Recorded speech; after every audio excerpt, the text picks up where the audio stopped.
kind of... Yeah, definitely anecdotal evidence.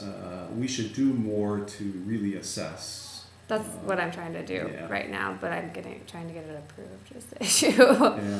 Yeah, that would be great if you could do that, because that would be very useful to know.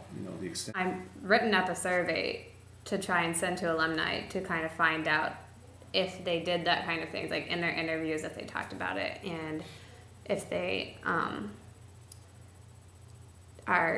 got the jobs that they wanted, as opposed to just any job because of study abroad. So that's what I am looking at right now. But yeah, I mean, there's really no information on it. So that's why I was contacting other universities too, especially to see big school versus small school, and if it helps you more, depending on where you go, what industry you're going into. Obviously, I feel like all that would have an effect. So that's what a lot of it's looking at.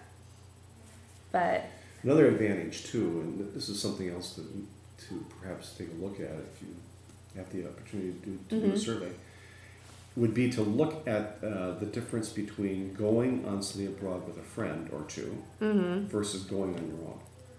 Because when you go on your own, you basically have to reinvent yourself sort of and start fresh.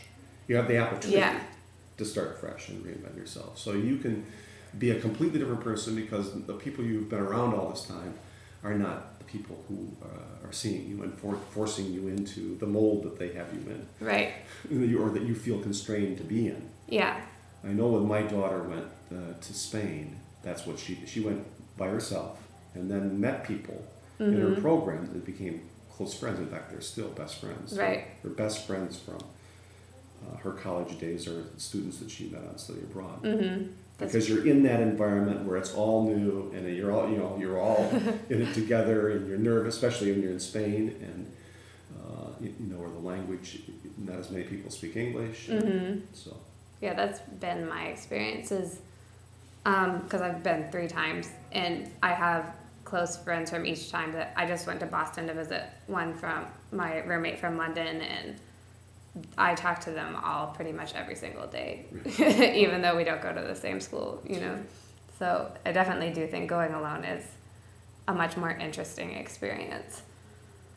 But I don't know if anyone has ever asked Arcadia about this, but I know one of my professors was actually talking about how there's an argument that students don't know enough about America before we send them abroad, and so they're going on these experiences when they really could just do it, go to California or something. And I know we do have study away programs, obviously, for things like that, but how does Arcadia kind of combat that argument, I guess? Well, I mean, I think that the simple argument is that everyone here who's grown up in the United States at least knows the culture that they grew up in very well. Right.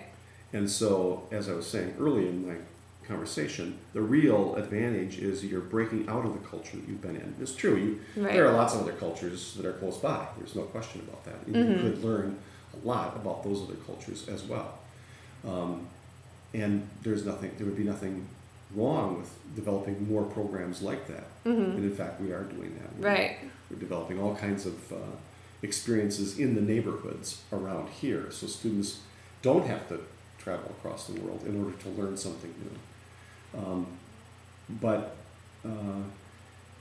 I think that the value of studying in another country is that it takes you away from the provincialism of being in the United States. And people from the United States tend to have this view that we are better than everyone else, and our culture is better, and so on and so forth. Well, you quickly learn when you go to France, for example, that they don't think that. No, they don't. And it's true, among many other places in the world as well, that they don't have this rarefied view of the United States that we think we have. So that alone, to me, is value in going to another country, per se. Okay. And then I know this is a big issue for a lot of people, because for my honors project, I did a project on reverse culture shock and coming back. Do you think that Arcadia, needs to kind of focus on that? Because we don't really have a program, and I actually was like trying to kind of create something, but then I went abroad again, so it didn't. So I didn't get to finish. It's a way to combat culture shock. Just go abroad. I know, yeah, that's pretty much what I did.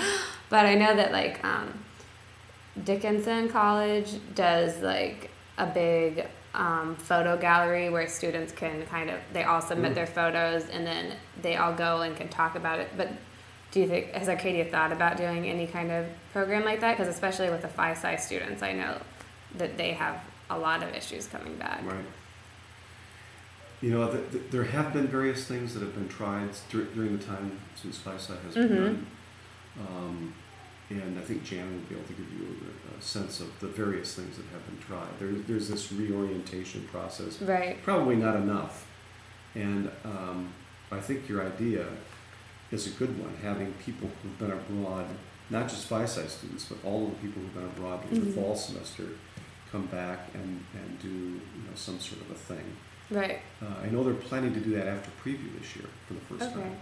That's They're having like an international fair, and students who are working on various projects during preview will have an opportunity to come together and show what they've been working on, and students can go around and look at each other's, and they're trying to invite the whole campus to participate in it. It probably won't be as easy this year, but as soon as the Commons is finished, and then there'll be big spaces where you could do that easily. Right. But that's a good idea, and I think it's a good suggestion that you can make to Jane.